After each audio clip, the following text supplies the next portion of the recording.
Recently, 3 local Jehovah's Witnesses, 2 from Butler County, 1 from Allegheny, were indicted on charges of sexually abusing children.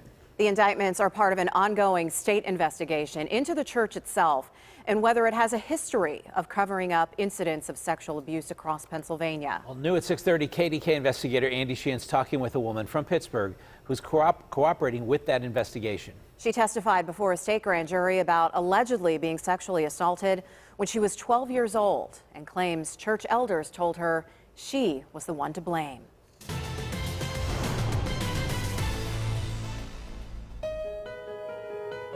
It is a religion that encompasses your entire life. Meet EJ. It's not her real name, but she's a woman with a real-life story to tell about being born into a family of devout Jehovah's Witnesses, a religion, she says, that dominates your life.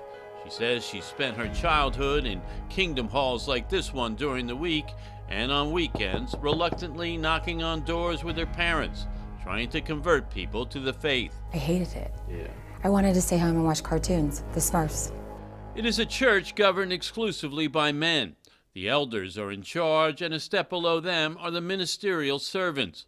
EJ says one of them, a 26-year-old man, groomed her when she was just 12 years old, befriending her parents and doting on her, taking her out for ice cream, telling her they would be married in the future, but they should practice having sex now. So then he started to train me on all this stuff.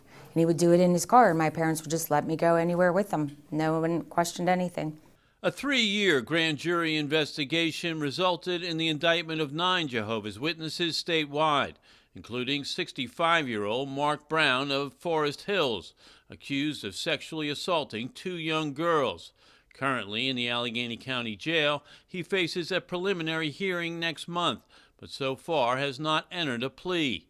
And now sources say the state attorney general is going further, looking at whether the church statewide has systemically covered up sex abuse and kept allegations from law enforcement.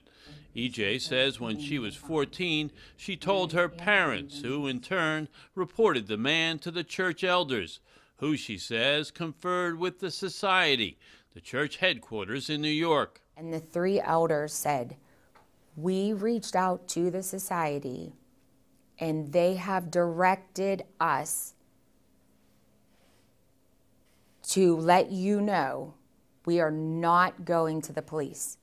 We are not pursuing any criminal charges because it would be a bad witness for Jehovah. She says the elders then called her a Jezebel, a biblical reference to a shameless, unrestrained woman, and that she had bought this on herself. They called me a whore and a seductress, and it was my fault, and I led them on. I think that was the moment where I learned the lesson that I had no value, that I didn't have guilt for doing bad, I just had shame for existing, that no one was ever going to protect me.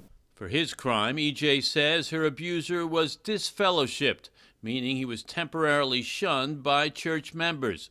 But she says 2 years later, he was welcomed back into the fold, welcomed even by her parents. I saw my mom talking to my offender, laughing, smiling, like it was her best friend. And I said, Mom, why are you talking to him? And she said, well, if Jehovah forgave him, I have to too. Later, EJ decided to leave the church. Her parents shunned her, and she says their message that she was no good turned her life even further into despair. I became a drug addict and alcoholic, married, divorced twice. Right. You know, can't keep friends, always angry. It took me till I was 37 years old to realize, oh my goodness, I'm not a harlot, I'm a victim. Clean and sober now, EJ testified in front of the grand jury about her trauma, where she was asked questions about a church practice called the 2-witness rule, requiring a second eyewitness to verify any molestation or sexual assault before any action can be taken against a predator. The child tells, no one does anything, there's no witness, go home.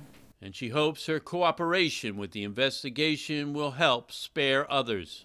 You don't want this to happen to another little girl, a little boy. Yeah, I want them to know this is not okay, and you're not alone. There's a lot of us out here, a lot of us. And just tell somebody, get help. Tell somebody outside of the organization.